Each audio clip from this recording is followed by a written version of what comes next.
원래 연말에 시총 기준으로 4조 5천억에서 5조 달러라고 보는데 그거를 이제 분석 시점 기준으로 어떻게 계산을 하면은 12만에서 13만 달러 보고 있거든요.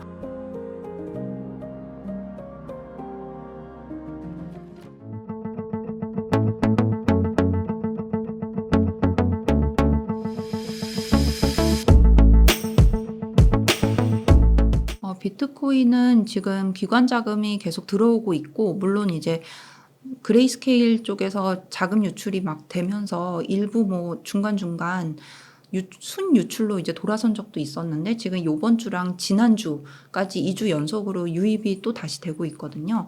그리고 그레이스케일발 자금 유출이 끝났다라는 분석도 나오고 있고, 그렇기 때문에 뭐 자금 유출입에 따른 어떤 플러스, 그러니까 시장 상승이라던가 이런 건 있는 것 같고, 다만 변동성 쪽에서는 단기적으로 뭐 마운트 곡스 이런 상환 문제라거나 이런 게 중간중간 나올 수 있는 거기 때문에 단기적인 변동성을 제외하면 저희 리서치 센터에서는 원래 연말에 시총 기준으로 4조 5천억에서 5조 달러라고 보는데 그거를 이제 분석 시점 기준으로 어떻게 계산을 하면은 12만에서 13만 달러 보고 있거든요.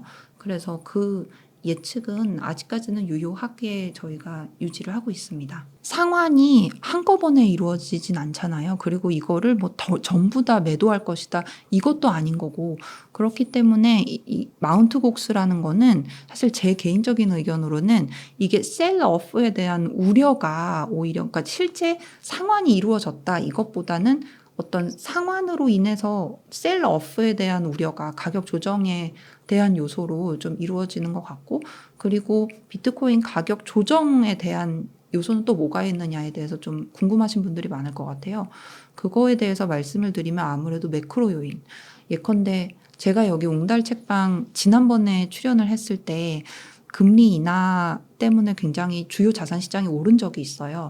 그런데 그때가 왜 그랬냐면 그 페드에서 발표하는 점도표가 나중에 앞으로의 이제 금리 인하에 대한 예측이 나왔는데 그게 지금 현재 기준보다 한 0.75가 좀 낮았었거든요. 그러면 보통 FOMC에서 0.25씩 낮추니까 올해 인하를 3번이나 하는 거네, 약간 그런 기대로 시장이 환호를 했던 건데, 그 이유를 사실 생각해 보시면 사실 파월 의장이 최근에 FOMC 기자회견 했을 때는 실제 내용은 비둘기였는데 그 전에 이거 약간 금리 인하 안 되는 거 아니야, 약간 그런 우려 때문에 오히려 시장이 조금 주춤했었거든요. 그러니까 비트코인 가격 조정에 대한 팩터는 뭐 이런 매크로 요인들, 뭐 금리 인하 시기라던가 이런 거, 뭐 불경기라던가 이런 걸로 인한 뭐 물가의 어떤 변화, 그리고 그 다음에 이제 연준의 어떤 행동들, 그런 거에 대한 기대가 아무래도 조정이라던가 아니면 인상에 대한 요소로 작용할 수 있을 것 같습니다. 이게 지금은 약간 주춤하고 한번 이제 원화 기준으로 1억을 찍었기 때문에 그 어떤 심리적인 레벨일까요? 그거가 딱 1억으로 된 것 같고, 그래서 거기서 조금 내려가면 조금 더 시장이 우려하는 것 같다는 생각이 들어요. 그런데 제가 여기서도 한번 말씀드린 것 같은데 2월 말에 생각해 보시면 2월 말 기준이 7천만 원대인가 그랬을 거예요. 근데 거기서부터 지금 한 9,600인가요? 이 정도 오른 거는 굉장히 큰 폭으로 오른 거고, 그런데 이게 항상 이런 폭으로 오를 거라고 말씀드리는 게 아니라 이런 폭을 생각해 보면 사실 조정이 한 번쯤은 있었어야 된다는 거, 그런 것도 생각해 볼 수 있고, 또 단기적으로 이런 마운트 곡수나 정말 예상치 못하는 이벤트가 나올 수 있는 거기 때문에 이게 본격적인 상승이라기보다는 이게 10월부터 비트코인 현물 ETF 승인 이벤트 때문에 이게 쭉 오르고 있었다. 그리고 기관 자금도 들어오면서 아주 장기적으로는 우상향이 될 거라고 저는 생각을 하는데, 단기적으로 이제 변동성이 있는 거는 어쩔 수가 없어서 본격적인 상승이라기보다는 지금 비트코인은 장기적으로 우상향하고 있다 정도로 말씀드릴 수 있을 것 같습니다. 이게 13F 보면은 실제로 보스턴에 있는 굉장히 유명한 헤지펀드인데 제가 이름이 잘 기억이 안 나는데, 이 헤지펀드가 뭐 IBIT, 그러니까 블랙록의 뭐 현물 ETF라던가 이런 거를 굉장히 많이 보유하고 있다는 것도 굉장히 놀라운 거고, 그리고 말씀하셨던 연기금도 그렇고, 그리고 실제로 미국은 예일대 쪽에서도 어떤 기금에 비트코인 투자를 하고 있거든요. 몇 년 전부터요.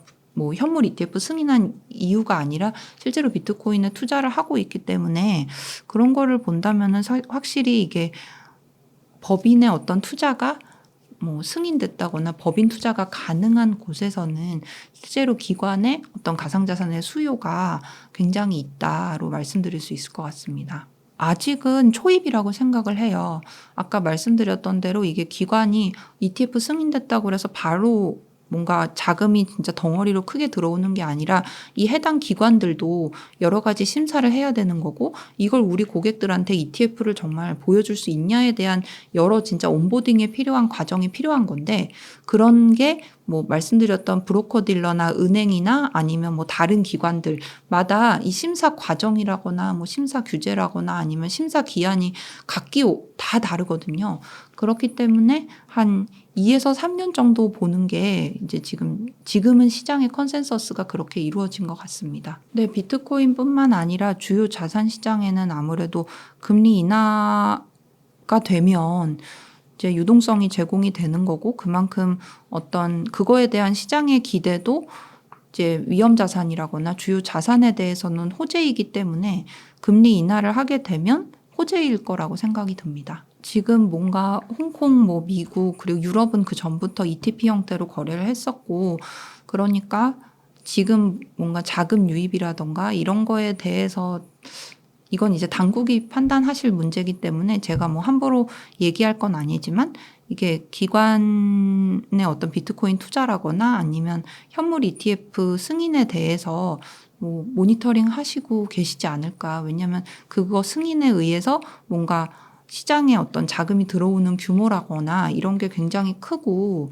가상자산에 법인이 투자해서 이제 누릴 수 있는 효과가 굉장히 크기 때문에 그런 거를 당국이 잘 결정하시지 않을까 생각이 듭니다. 아무래도 중국 본토 투자가 아직은 승인이 안 됐기 때문에, 불가하기 때문에 규제적으로, 그러다 보니까 중국 본토 투자가 안 이루어지는 것 때문에 홍콩 ETF 실적이 기대만큼은 좀 저조한 것 같고요.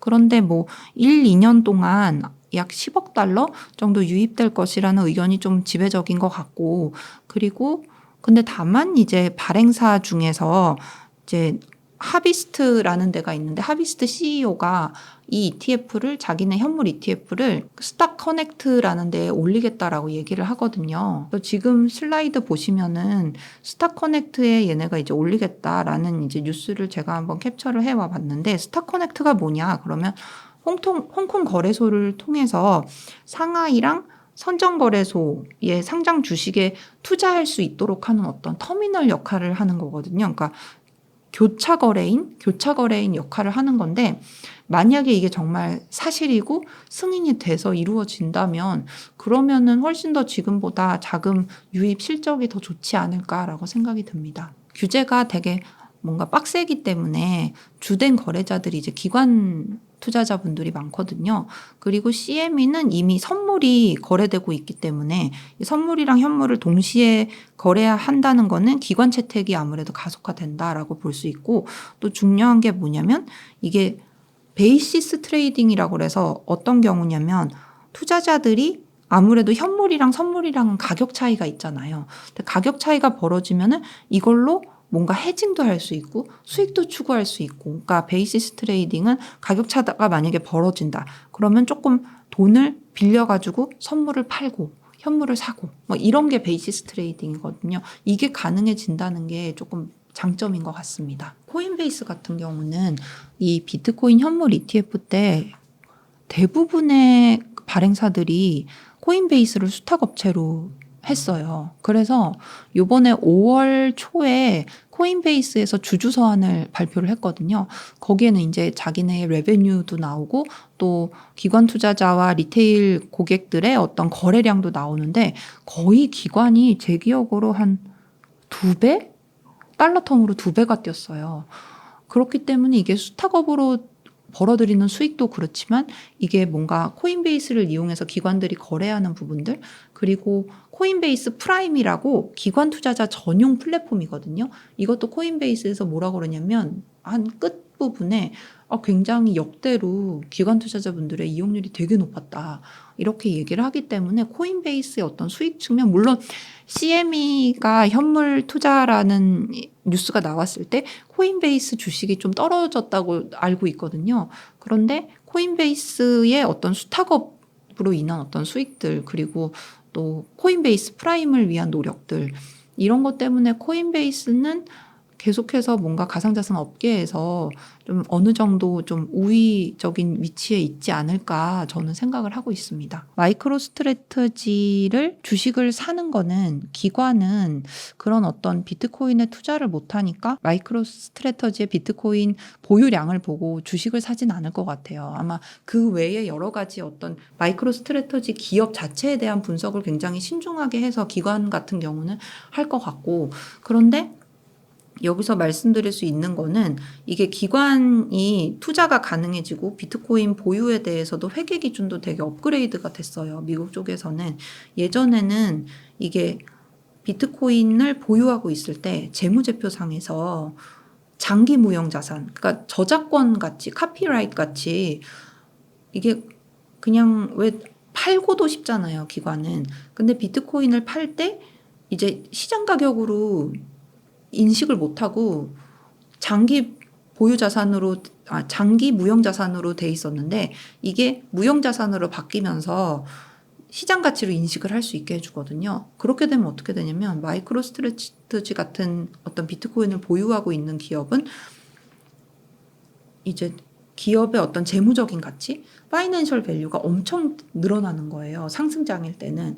그렇게 되니까 아무래도 그런 어떤 비트코인을 투자하려는, 뭐 ETF를 통해서 비트코인을 좀 투자하고 싶어하는 기관들의 니즈는 엄청 증가할 것 같습니다. 회계적인 요인이랑 그 다음에 비트코인 현물 ETF 승인, 요걸로 좀 할 수 있을 것 같아요.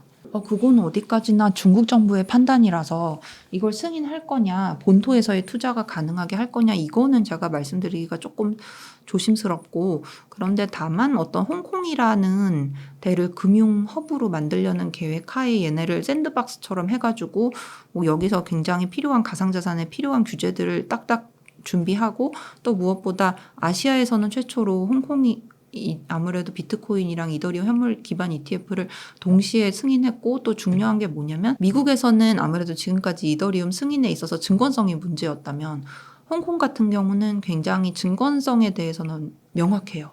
그러니까 이거는 증권이고 증권이 아니다에 대한 기준이 명확하다 보니 저희 판단으로는 비트코인이랑 이더리움 현물 ETF가 그래서 동시에 승인이 빨리 된 것 같거든요. 그리고 지금 현재 홍콩에서는 우리는 스테이킹도 가능하게 해줄게, 이더 현물 ETF 관련해서 그런 얘기도 하고 있기 때문에 중국 정부가 현재로서는 중국 본토 투자에 대한 거는 금지하고 있지만 적어도 홍콩에 대한 규제에 있어서는 굉장히 가상자산의 우호적인 방향으로 잘 하고 있다고 저는 생각을 합니다.